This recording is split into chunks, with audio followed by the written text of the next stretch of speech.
we're going to go through a very simple 7-step process for speaking the truth. I actually have it in an ebook, which I am going to share with you after this.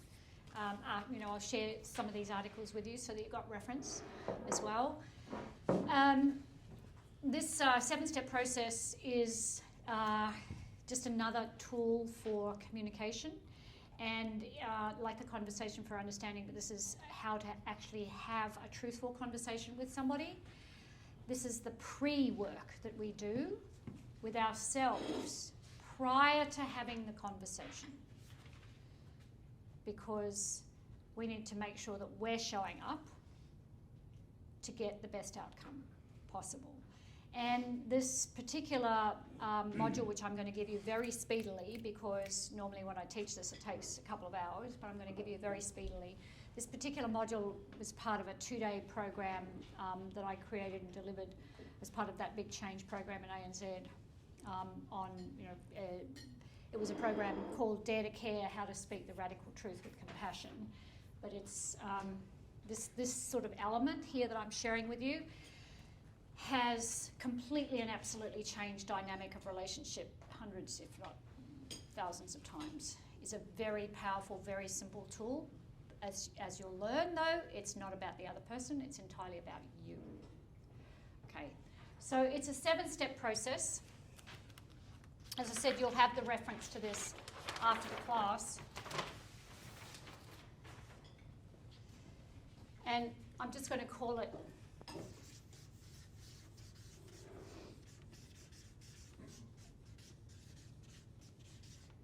Speak the Truth. And in a world, if we go back to polarity, in a world where we have an absence of truth and a propagation of an absence of truth, there is a high yearning for humans to have the conversation of truth. I'm going to frame it in this context. I'm going to ask you a question. I want you to really deeply think about this question. If you were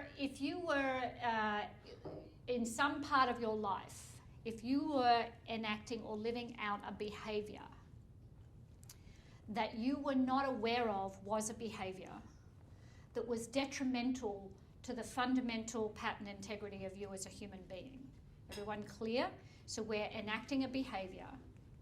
We're not aware that we're doing that necessarily, but it is in dissonance to who we are as a human. Everyone got that? Yeah. If you were doing this and there was someone in your life that cared enough about you and your way of showing up in the world that they pointed that behaviour out to you, would you want that to happen?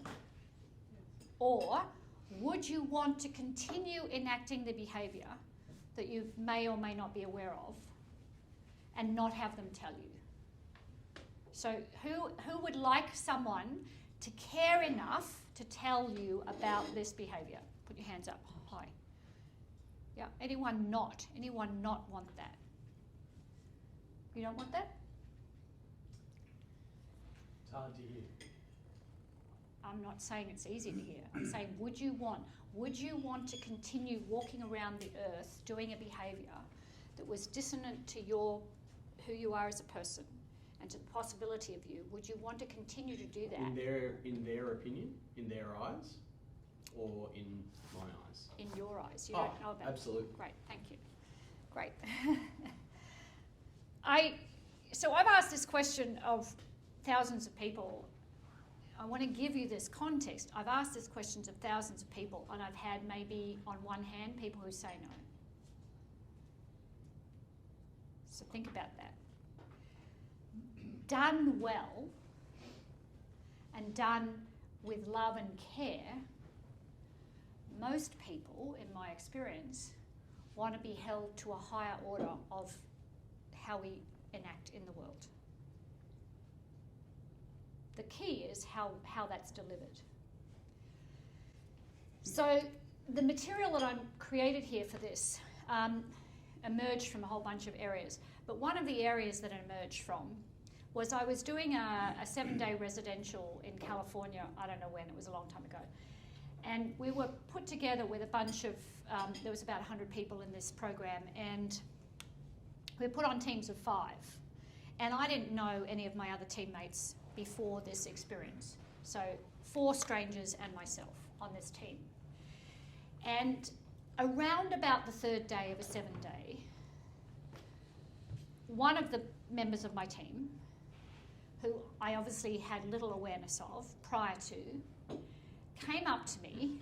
It was private, it was a private conversation, but he came up to me and without any context setting, preamble or otherwise, said, "Christine, you are a covert manipulative bitch."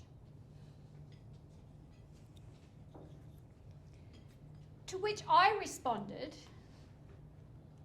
"Really? What the hell is a covert manipulative bitch? And how do I do that?" I didn't respond with, "Who the hell do you think you are and why the hell do you," and what, I didn't respond that way. I didn't get angry, I didn't get upset. There was not a single part of my being that was offended. I was just fascinated with what he was seeing and how I was doing this behaviour I wasn't aware that I had, that he could clearly see. It was like, wow. So I thought about that a lot, and I thought, why didn't I get offended? Why didn't I get offended? Why didn't I slap him in the face? Why didn't I do a whole lot of things when a relative stranger comes up and delivers that message? And so a large part of this work, interestingly, came out of that experience. Because what happened, we then engaged in a dialogue, and he told me how I was being a covert manipulative bitch. And it was true. I was, but I didn't know I was doing it. And so the guys in the room will probably go along with this because they'll go, "Oh yeah, I recognise that behaviour." So what I was doing in my translation of this, at the time I was married, and we used to go on a movie date, movie, dinner, whatever, on a Friday night. Classic thing. The movie was pretty easy to pick because, there was only a number of selections that you could make. The dinner thing was a different circumstance. So the dinner, Grant would say to me, "Do you want to go here?" And I'd go, "No." "Do you want to go here?" "No." "Here?" "No." "Here?" "No." "Here?" "No." "Here?" "No." "Here?" "Yes."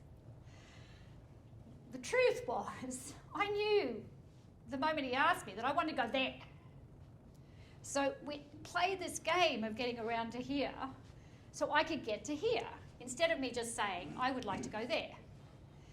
And that's a small way of manifesting this, but that was the kind of manifestation. I was manipulating my way, I didn't even know I was doing it, to get what I wanted, rather than simply saying, "You've asked me a question, I would like to go here. Where would you like to go?" Having that right up front. So it was a massive realisation for me, and that's a small example of how I was doing it, but it was a realisation that I didn't know that I was doing this whole thing to get what I wanted, rather than just saying, "I want this, and can we negotiate or whatever else." And anyway, so in unpacking the experience of why he made that accessible to me, and there's a whole number of reasons. But reason number 1 is that he came to me. He didn't have to tell me that. There was no requirement to tell me that. There was no requirement. He came to me without a charge. We've talked about charge. He wasn't from the place of, let me see if I can pull this at this time of day. He wasn't from the place of, "Covert manipulative bitch." I would have had a different reaction. Likely. He wasn't. He could have been saying, "I'm 5'1", I got blue eyes," and I could have gone, yep. Charge neutral. He was completely and absolutely charge neutral in the delivery. So the words had charge to them, but he wasn't delivering them in a way that was carrying a charge. He was delivering them as if he was saying, "I'm 5'1". Useful or not useful information, it depends. And so it was such a clean, non-charged delivery that I didn't hear attack or experience offence. Now, but, granted, I'm a particular type of person, and so somebody could have taken offence to that. It could have created a sensitivity or whatever else like that, but it didn't for me. So do I know if he had the developmental capacity to figure out that that's the way I'm good at receiving messages? Straight up, clean, no charge. Don't bullshit. I don't need a pretty package. I don't want it wrapped in soft, caring, ultra sensitive. Just give it to me. Give it to me straight, clean. Yeah? I don't know, but the delivery worked. And that's what I realised, the delivery worked. And so the other thing, so he didn't have a charge and he didn't have an agenda. He wasn't trying to fix me. He wasn't trying to change me. He wasn't trying to do anything except point out a behaviour that he was seeing that he probably figured out I didn't know I had. So there was no, I'm going to get pissed if you don't change, or if you don't do this, I want you to be different, there was no hook in it. It was just clean delivery, piece of information, take it, leave it, thought you might like to know, it might be of benefit, that's it. And so a part of, you think about that and you go, why would someone do that? Why would they come up and risk me turning into a snarky whatever, which is quite entirely possible, and risk doing that? So I sat in that question. This is kind of the basis of what created this Speak the Truth element, is because it was such a successful way of doing this. So, is that experience that was a large part of the creation of this. And so I look at this and I go, if we really care more about the other than we care what the other thinks of us. Speak the Truth is based on, I need to care more about you than what you think of me. Which immediately takes this into a heart-based space. It's a commitment to supporting the field in which the other can emerge. It's a major commitment. At potentially the cost of ourselves in that relationship in the short term. That's potentially the price, is the cost in our relationship in the short term. Holding space for somebody to emerge through that and creating and actually having a Speak the Truth conversation in the short term might create a response that is difficult, that takes time to realise that where the conversation came from was actually pure care and love. Because all of us are wired and we're on different lines of development, we have different ways of being in the world, and so some of us can't hear that care and love in the first place. And so part of this process is a checking in process for ourselves on how we deliver this communication and making sure that we're showing up clean and clear. Because if we're not, then we've contaminated the field before we even open our mouth. Everyone with me so far? Yeah. So the first step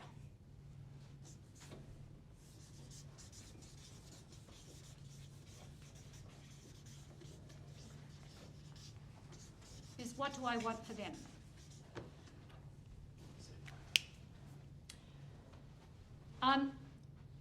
This is written in a very particular way.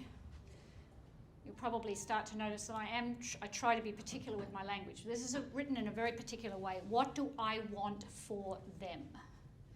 So let's take it into a typical work-based situation. Someone is always showing up late. Just use, a fairly vanilla variety experience. They're never on time, always showing up late. So if you're going, what do I want for them? And your answer is, I want them to show up on time. Is that what you want for them, or is that what you want for you? It's what you want, not what you want for them. What we want for another human has to live in the higher realms of the big picture stuff, the synergy stuff. It has to live in the realms of happiness, success, love, pleasure, contribution, those big words. Because the moment we bring it down into more granular level, we're actually imposing our conditions on the other. We want for them what we think we want for them versus what, if I walk down the street and I spoke to a random stranger and I said, I really want for you to be happy, it's unlikely they're going to tell me to piss off because, they don't want happiness, or they don't want joy, or they don't want to feel valued. So it's those very big picture words. And so when we're thinking about the issue that we're going to have the Speak the Truth conversation with, when we think about that, we have to hold, again, I think you're starting to recognise that I'm holding this person, this entity, this business, this experience, I'm holding it here and I'm in communion with it. And I'm connecting with it from here. This conversation cannot occur from above the neck. It's not, the moment we go into above the neck, it's just words. There is no connectivity to this. It has to be a heart-based conversation, which means by design, we need to be vulnerable in the conversation. You can't do it unless you show up vulnerable. You can't do it from here because that's not going to access vulnerability.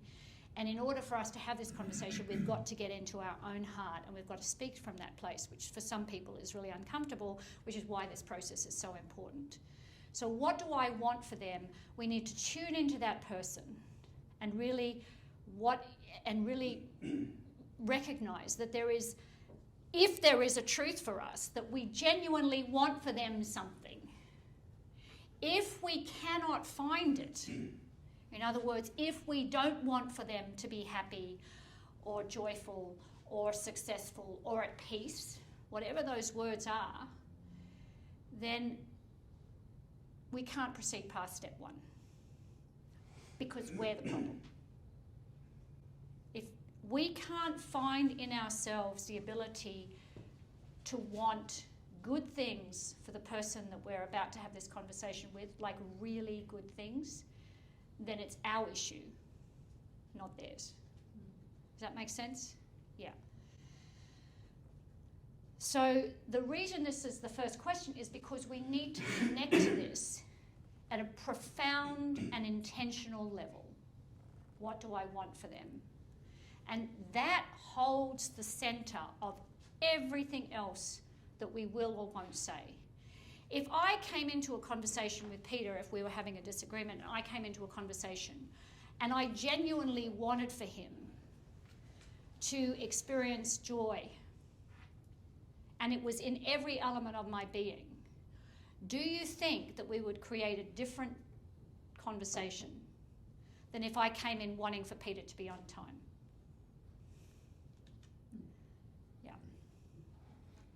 Yeah, so this is, again, it applies the principle of synergy, which is starting with the universe first. We need to go to the higher order of what we want. And then we're going to come back. So that's step number one. And step number two,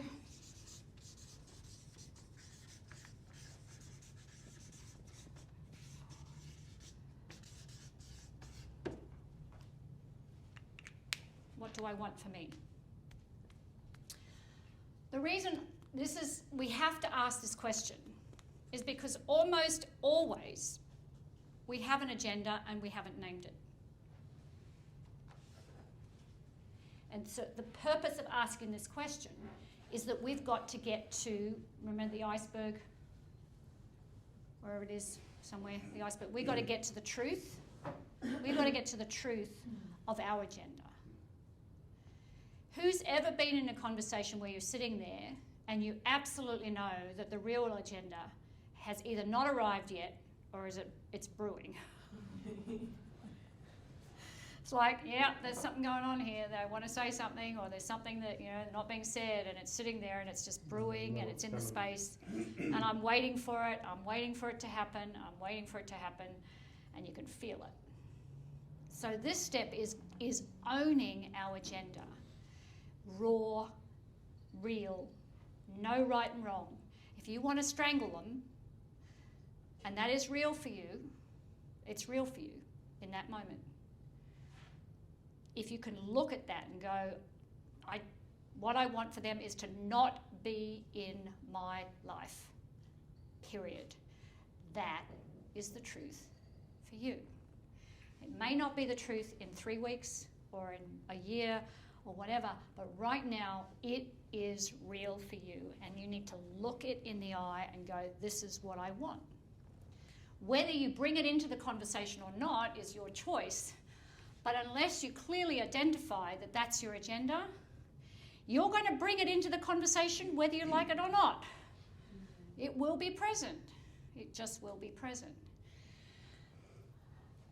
So this is, some personal truth-telling excavation. Then the third step is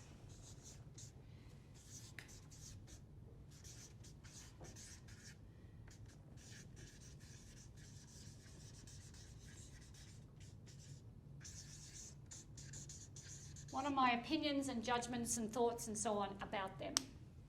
Again, this is really rigorous truth-telling.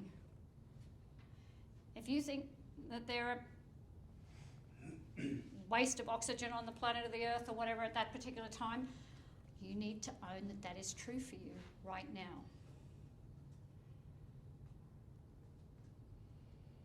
Because if you don't, you'll show up and there it will be. Whether you like it or not, it'll be in the energetic spaces of the conversation. It'll just be there. So a high level of rigor around this. And the fourth step, it's been a while since I've taught this.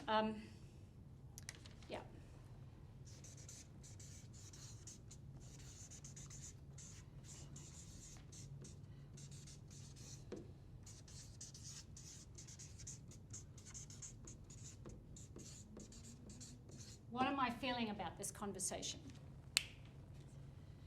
So if this is a really important, a major significant conversation, you're likely to be feeling nervous, anxious, whatever it is, but feeling these things. And they're going to be valid for you.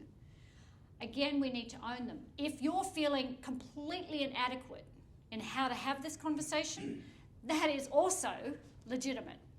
Completely inadequate. I'm terrified, I'm going to get my words wrong, I'm going to get the intention wrong, I'm going to get it upside down, I'm going to do it wrong, I'm going to hurt you, I'm going to blah, blah, whatever it is. This is real for you, so name it and own it as real for you. Or I'm feeling excited, or whatever it is about this. On the fifth step, I'm going to run out of room, aren't I? What are they? So this is reverse. And of course, it's a potential feeling. You can't be exactly right about this, but you can intuit what might they be feeling about having this conversation. They may not even be aware that you're going to have this conversation, but once you're in it, what are they likely to be feeling? Nervous, anxious, excited, ridiculed, whatever it is. What is the potential? Again, we're tuning into their experience. What is the potential that they're feeling? And 6, a big kicker.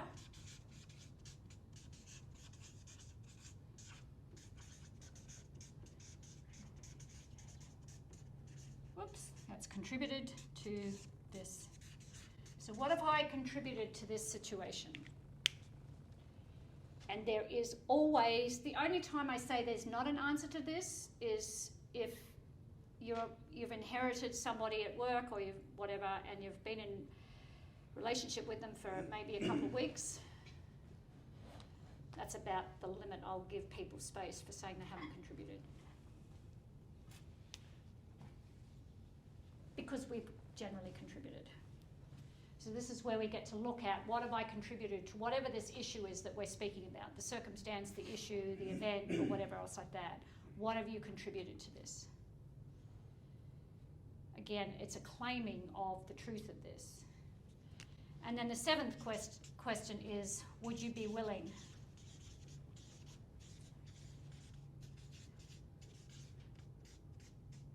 Whoops.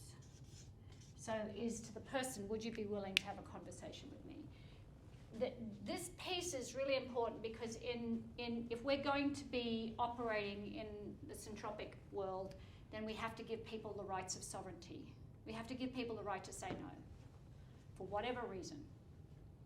If they're working in your enterprise and the rules have been set and they've stepped across the threshold and there is something and you're giving them the opportunity for sovereignty and the sovereignty is in violation of the agreements of being there, that's a different conversation. But we still need to give people sovereignty to make that choice. Because in doing that, we're extending respect.